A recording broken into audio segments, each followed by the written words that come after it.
The book that I read is titled A Man of the People by Chinua Achebe. He is from Nigeria. The book was published in 1966. The work focuses on governance, and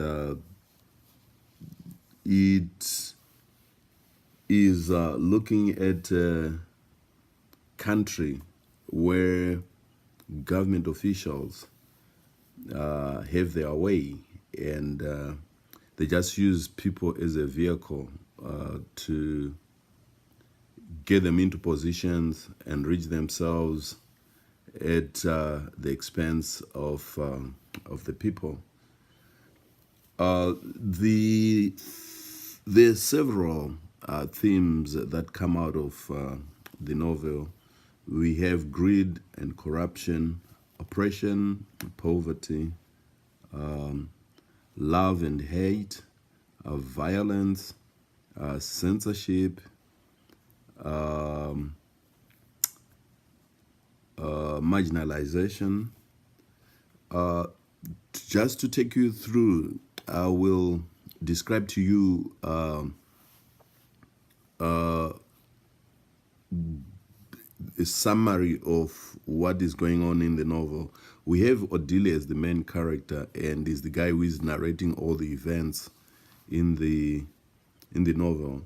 Odile is a school teacher in his home village, and there's another guy by the name Chief Nanga, who is from the same village, but he's in the city now, and he is an elected official, and is the Minister of Culture.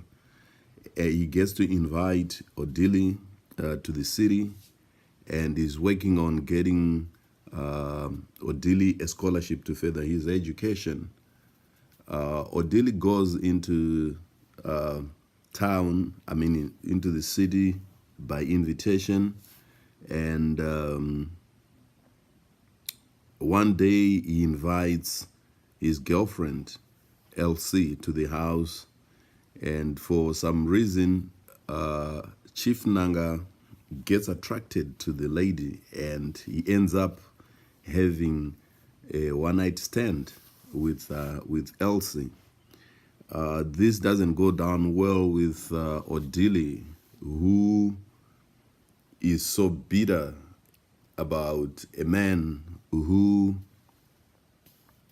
doesn't have respect for other people, and he decides to take revenge. He hatches a plan. He goes back to his home village, and in the meantime, Chief Nanga is preparing to marry a second wife, young wife by the name Edna, and she also lives in the same village. So Odile goes back, and he gets to interact with Edna, and he tries to propose love. But this gets to Chief Nanga's ears that Odile is trying to make a move on his young wife, and he doesn't go down as well with him. So at the end, Odile feels he needs to take revenge, whatever the cost. So he happens to meet with his old friends from school, and one of the guy is Max, and these guys are fed up with the government, the corruption, and the oppression, and they decide to form a political party, and they went on to form the political party, and Odile wants to challenge Chief Nanga in the home village as the member of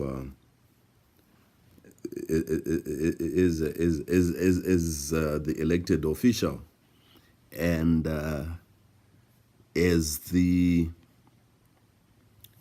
election cycle gets by, campaigns get heated up, and one day Chief Nanga is campaigning in the home village, and Odili wants to hear what is going on in the campaign firsthand.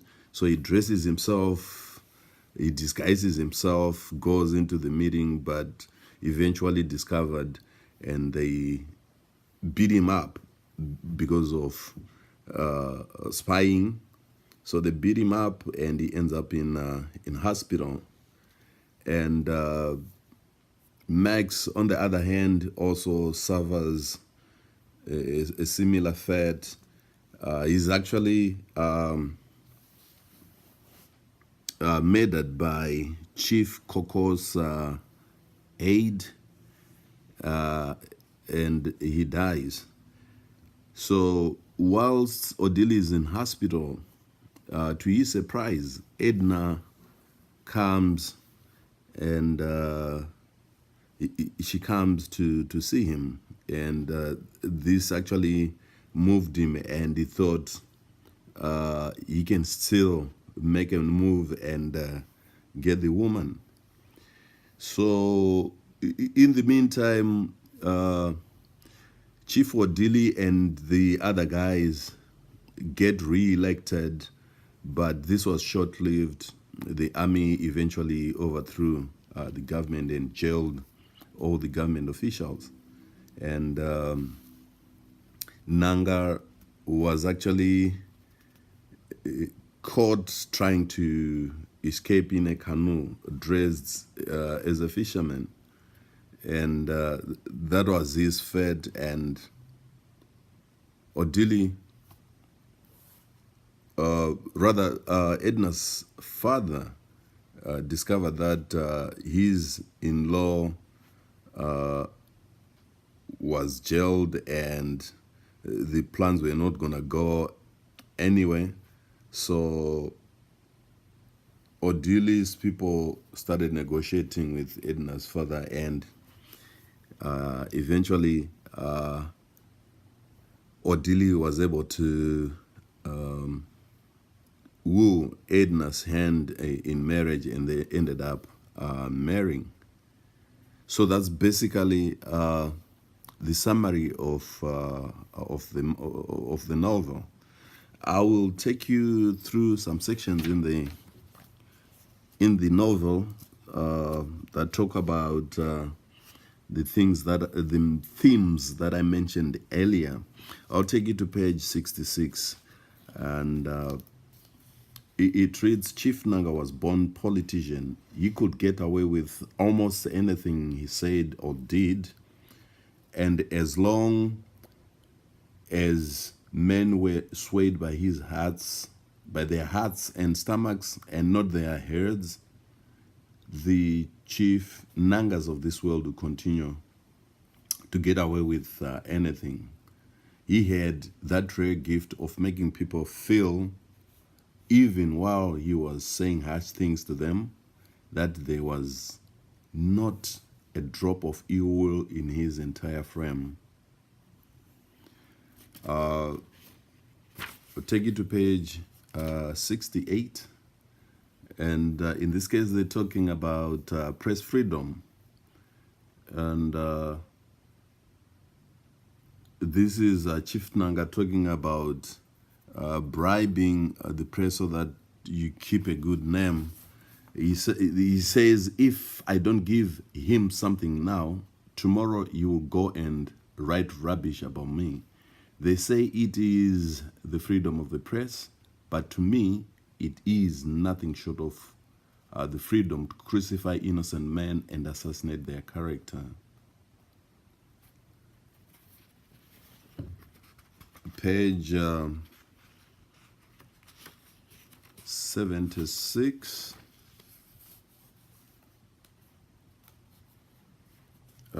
This is Max talking, and is making reference to one of the ministers. He says, because the man was bloated by the flatulence of ill-gotten wealth, living in a big mansion built with public money, riding in a Cadillac, and watched over by one-eyed hired thug. And as though that was not enough, he had the obscene effrontery to say he thought I was too tired. Page 81, again, still talking about corruption and election bribes. This is Max talking, goes on to say, you simply cannot have this stagnation and corruption going on indefinitely. And a couple of lines down, he goes on to say, we will leave mass bribing to the electors, to POP and PAP. We will simply drop cats among their pigeons here and there. Stand aside and watch. I am right now assembling all the documentary evidence I can find of corruption in high places. Brother, it will make you weep, I am sure. And page 81, rather page 101, still, or page 100 rather, still on the on corruption. This is still Max talking. He goes on to say,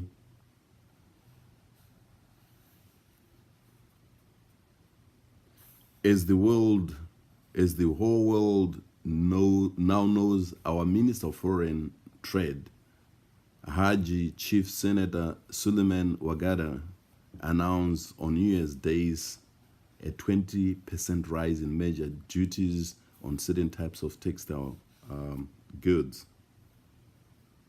And a couple of lines down goes on to say, like Chief Nanga, who said that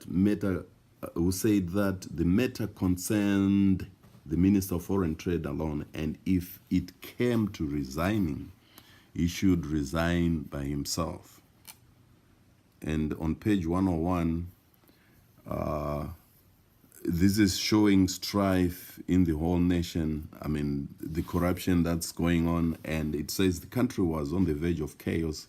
The trade unions and the civil service union made loud noises and gave notice of nationwide strikes. The shops closed for fear of looting. The government general, according to rumor, called on the prime minister to resign, which he finally got round to doing 3 weeks later.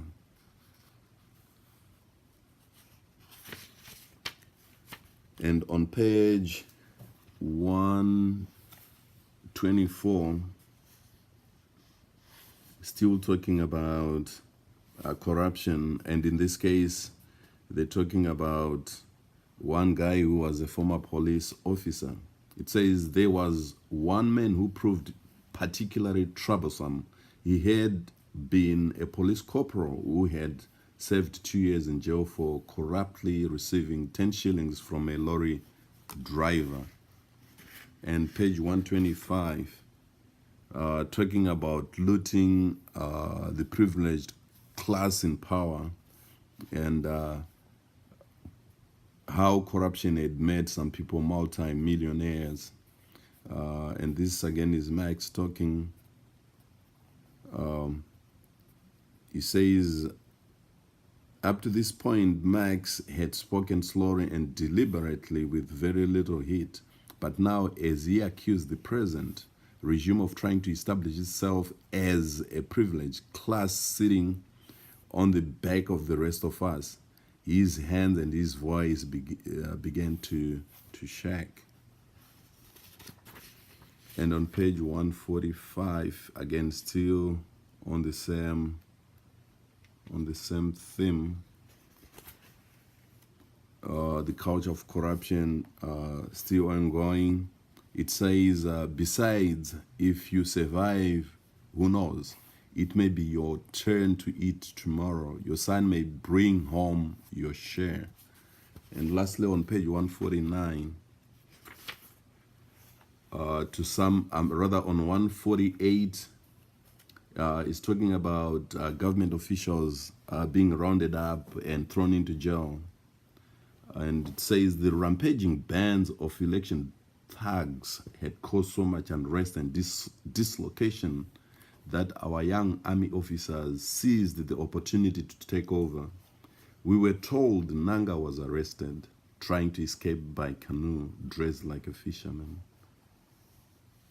And on page 149, again, it highlights the main theme of the book. It says, overnight, everyone began to shake their heads at the excesses of the last regime, at its graft, oppression, and corrupt government.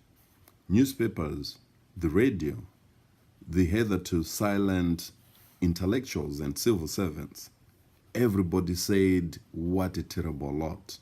And it became public opinion the next morning. And these were the same people that only the other day had owned 1,000 names of adulation, whom praise singers followed with song and drum and talking drum wherever they went. Chief Coco in particular became a thief and a murderer, while the people who had led him on, in my opinion, the real culprits, took the legendary bath of the hornbill and donned innocence. So, like I said before, the piece of work shows brilliance in the sense that the writer is exposing the kind of ills that have faced Africa, most African states rather, as independent countries. And this has been a hindrance to progress.